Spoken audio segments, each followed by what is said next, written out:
बड़ा हादसा टल गया है, क्या कहेंगे? हाँ, एक्चुअली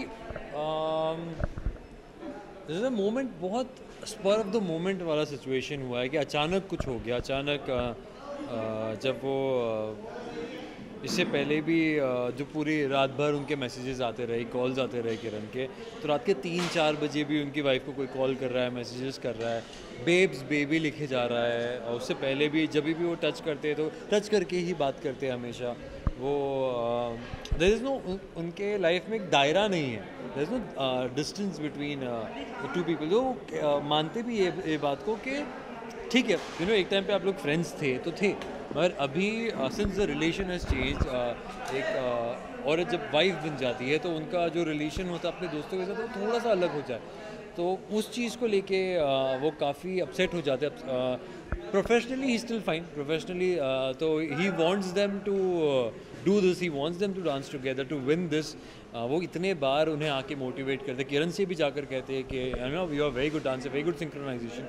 तो उनकी भी तारीफ़ करते हैं, नायरा को भी बार बार कहते हैं, मोटिवेट करते हैं।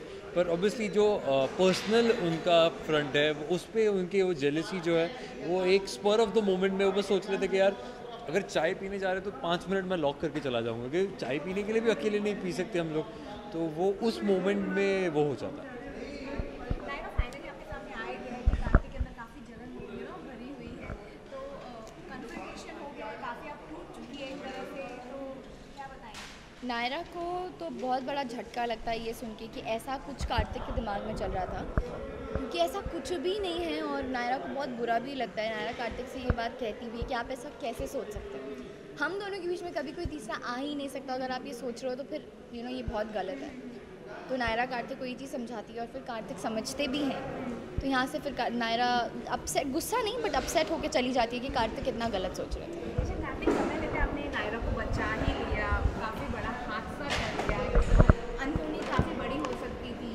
तो इस मतलब इन सब के बारे में सोच के भी क्या लगता है कार्तिक को, मतलब he feels very guilty, obviously वो बहुत गिल्टी फील कर रहे हैं। वो किरण से भी माफ़ी मांगने का सोचते हैं।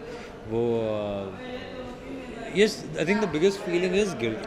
वो गिल्टी है इस वक्त कि उन्होंने ये किया, मगर उन्होंने जो भी किया वो मानते हैं कि अपनी स्टूपिडिटी में किया, बचकाने में किया। कि कुछ देर उन्होंने ये नहीं सोचा था कि इतना बड़ा हादसा हो जाएगा किसी को लॉक करने से रूम में। ग्रीन रूम तो यूजुअली सेफ दैट वे। तो ये हुआ है, तो obviously he is guilty. And he also says कि मुझे आइडिया नहीं था, जब वो किरण भी आके बोलते हैं कि तुम्हारे पति तो मुझे मारना चाहते थे, तो ऐसा कभी नहीं था। वो कभी उन्हें मारना नहीं चाहते थे, बस हाँ 10 मिनट उन्हें लॉक करना चाहते थे वो। तो that's what happened. So yeah he is guilty for Kartik के दिल की बात आप जान चुके हैं, जो इनके मुंह पे आते आते ये रुक गए, प्रलोक से डाल देना चाहता था। मैडम आपसे जानना चाहूँगी, किरण की सामने सच्चाई आ गई, कहीं ना कहीं आपका जो सपना, आपके माँ का जो सपना, उसके ऊपर आँच आ गई है, किरण बैकआउट कर सकते हैं या फिर कुछ भी हो सकता है, तो इन सब के बारे में सोच के आपको क्या लगता है? जहाँ तक नायरा की मम्मा का सपना है, तो नायरा किसी भी हाल में उसे टूटने नहीं दे सकती। इस हालत में भी, ऐसे सब इतनी पैनिक की इस सिचुएशन में भी नायरा के दिमाग में सिर्फ यही चल रहा था कि अगर मुझे कुछ हो गया तो मेरी मम्मा का सपना पूरा नहीं हो पाएगा।